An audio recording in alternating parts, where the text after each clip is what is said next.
So let's talk about Qubic. Qubic is sitting at, my God, there are 5 zeros in front of it, and 1744.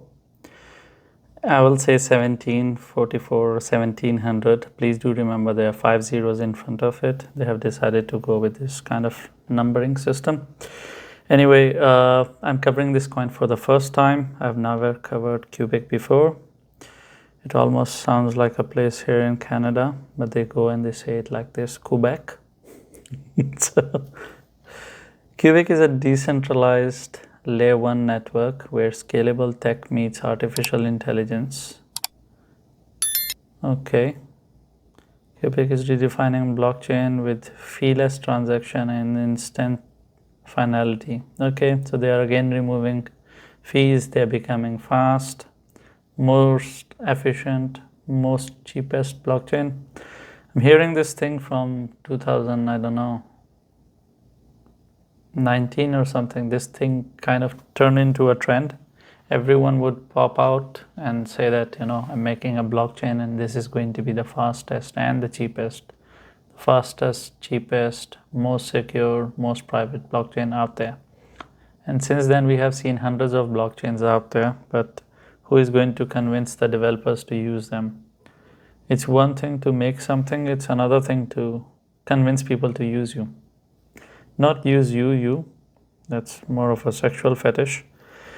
Okay, forget what you know. Qubic is high performing. I'm just looking at their website as well to see if there is anything else that I can bite on other than this. Founded by Come From Beyond,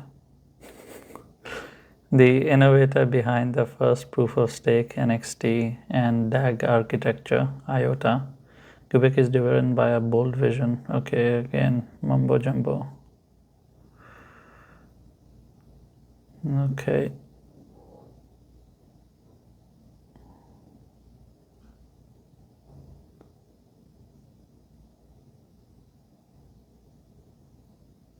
Web wallet. Okay, they have their own wallet as well, which is not a big deal. You want your own wallet, your own swap. It's 2 days job. Everyone has a wallet, everyone has a swap. It was a trend actually in 2021. Everyone started creating their own swaps. Shiba went and said, I want to create my own swap, Shiba swap. Ape went and created Ape swap, and then, I don't know, it was a big fashion back in the days. Ambassador program, grants. They have received grants as well. Or they give grants. Okay.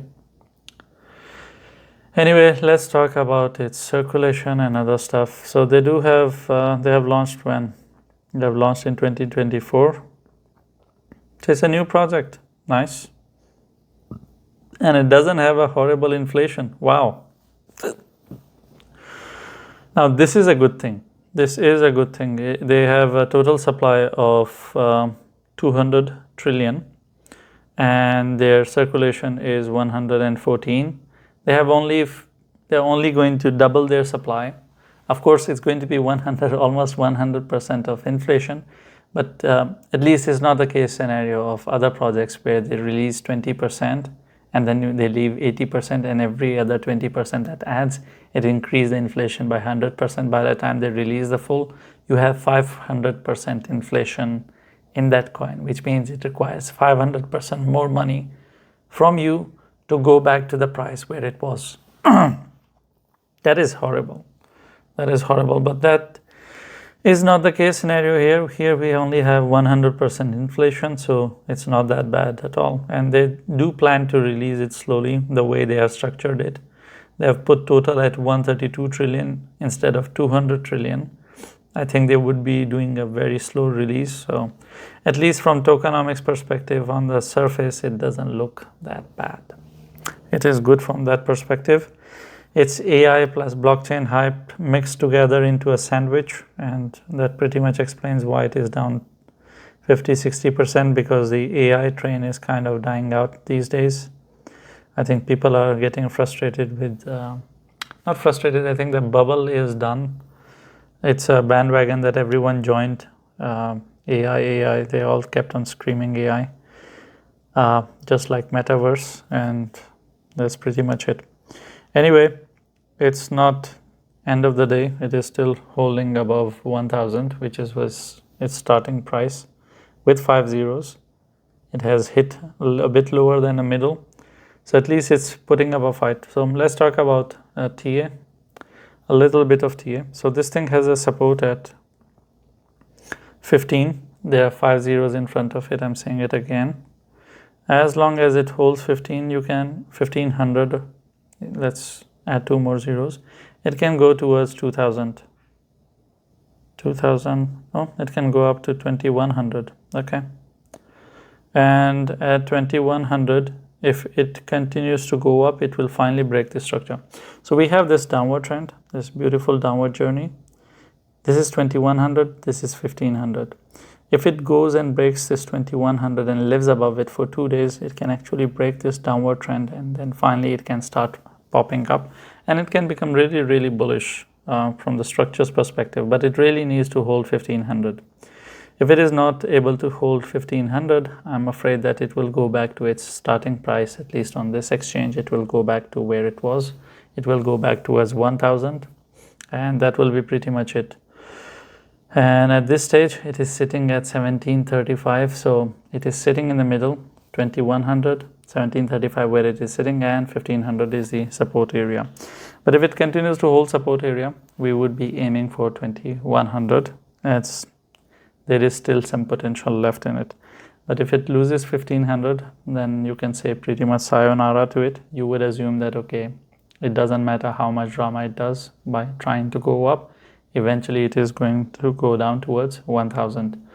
And as it doesn't have crazy inflation, at least at this stage, I think it will find it very difficult to get closer to its starting price. Coins that don't have massive inflation right off the bat, they don't bleed hard.